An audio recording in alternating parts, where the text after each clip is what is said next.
చెప్తా ఉన్నారు. ఒకసారి చూసుకోండి.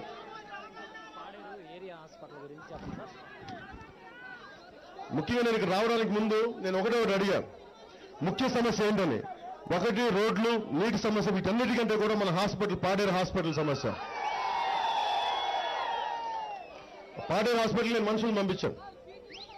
ఒక నిమిషం. పాడేరు హాస్పిటల్కి నేను మనుషులు పంపించాను, మన వాళ్ళని పంపించాను. పంపించి అడిగితే ప్రభుత్వం ఏం చెప్తుంది, మీరు 100 పడకల ఆసుపత్రి చేశామంటున్నారు. నేను చూశాను 100 పడకల ఆసుపత్రి. లేదా చెప్తా మీరు తప్పు 100 పడకలు ఉన్నాయి. 100 పడకలు ఉన్నాయి. 100 పడకలే ఉన్నాయి.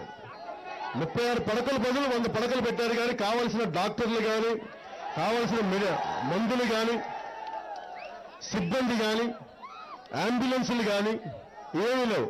నామకే వాసే ఒక 100 బెడ్లు కొనేసి వేసారు అంతే. సిబ్బంది లేని డాక్టర్లు అనేది పాపం ఎంత ప్రజలు ఎంత సిద్ధంగా ఉన్నారంటే డాక్టర్లు కూడా తిట్టట్ల పాపం. వాళ్ళకి ఉద్యోగాలు, వాళ్ళ జీతాలు ఇవ్వకపోతే సిబ్బంది లేదు, వాళ్ళ మటుకు ఏం చేస్తారన్నా మాకు చాలా బాధగా ఉంది. ముఖ్యమంత్రి గారికి పాడేరని చెప్తా ఉన్నాం. మీరు ఆరోగ్య ఆంధ్రప్రదేశ్ అంటున్నారు. మీరు ఇది జబ్బుల ఆంధ్రప్రదేశ్ లో చేశారు, జబ్బుల మన్యంగా చేశారు. మీరు డాక్టర్లు ఇవ్వకుండా ఆంధ్రప్రదేశ్ లో ఎక్కువ, భారతదేశమే దాంట్లో ఆంధ్రప్రదేశ్ ఎక్కువ మంది డాక్టర్లని గ్రాడ్యుయేట్ అయ్యే రాష్ట్రం అది. మరి ఆ డాక్టర్లు ఎవరు ఇక్కడ పెరిగారు? మరి వాళ్ళు ఎక్కడ ఉంటారో తెలియదు, మరి దేన్ని చదువుకుంటారో తెలియదు, మరి ప్రభుత్వాలు ఏం చేస్తాయో తెలియదు. నేను మొన్న శ్రీకాకుళంలో కూడా చెప్పాను. ఈ రోజున అమరావతిలో ప్రతి కార్పొరేట్ హాస్పిటల్కి పోలంత స్థలాలు ఇస్తున్నారు.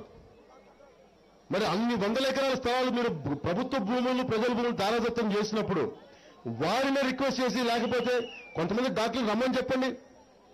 ఈ రోజు నిన్న పాపం గ్రామాలకు పోతే గిరిజన పసిపెట్టలు ఎత్తుకున్నాను. మనం ఒక ఫోటోగ్రాఫ్ కూడా చూసుంటారు. ఒక పసిపెట్టలు ఎత్తుకున్నప్పుడు పాపం అందరి పిల్లలందరికీ ఏదో ఒక చీము నెత్తుతో కూడిన పొక్కులు వచ్చేసింది ఒళ్ళంతా. నేను అడిగినది యాంథ్రాక్స్ అంటే, యాంథ్రాక్స్ కాదు ఇంకొక రకమైన జబ్బు అని చెప్పారు. పాపం తగ్గట్లేదు పిల్లలకి. అడిగిన ఆ బిడ్డ నా కొడుకంత ఉన్నాడు, నా కొడుకంత బిడ్డ. అది నాకు ఏడుపు వచ్చింది వాళ్ళని చూస్తే. నేనంటాను, ఇంతమంది ఉన్నారు మీరు, ఇంత వ్యవస్థ ఉంది, ఇంతమంది డాక్టర్లు ఉన్నారు, ఇంత ప్రభుత్వ ఆరోగ్య సంస్థ ఉంది. ఆరోగ్య శాఖ మంత్రి లేడు.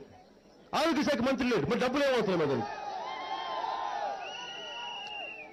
ఈ రోజున ముఖ్యమంత్రి గారు అబ్బాయి అంటారు, నేను రాజకీయాలు సంపాదించేదానికంటే కూడా నేను నా హెరిటేజ్ ఫ్యాక్టరీని సంపాదించేది ఎక్కువ. అసలు మీరు జీతాలు ఎందుకు తీసుకుంటారు? మీకు జీతాలు అవసరం ఏంటో?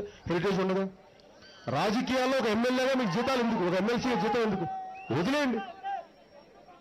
ఆ జీతం కావాలి. మళ్ళీ మీరు ఏమంటుందని పంచాయతీ గవర్నమెంట్ రాజశాఖ చేత వాల్సిన రోడ్లు వేయించుకొని మీ హెరిటేజ్ దానికి ఇక్కడ రోడ్లు వేయకండి.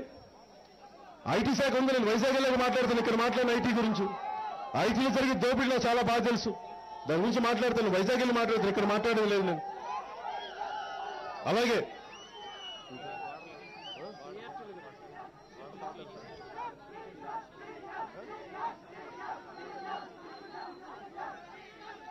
అంటే నా మొదటి నుంచి 2007 నుంచి నేను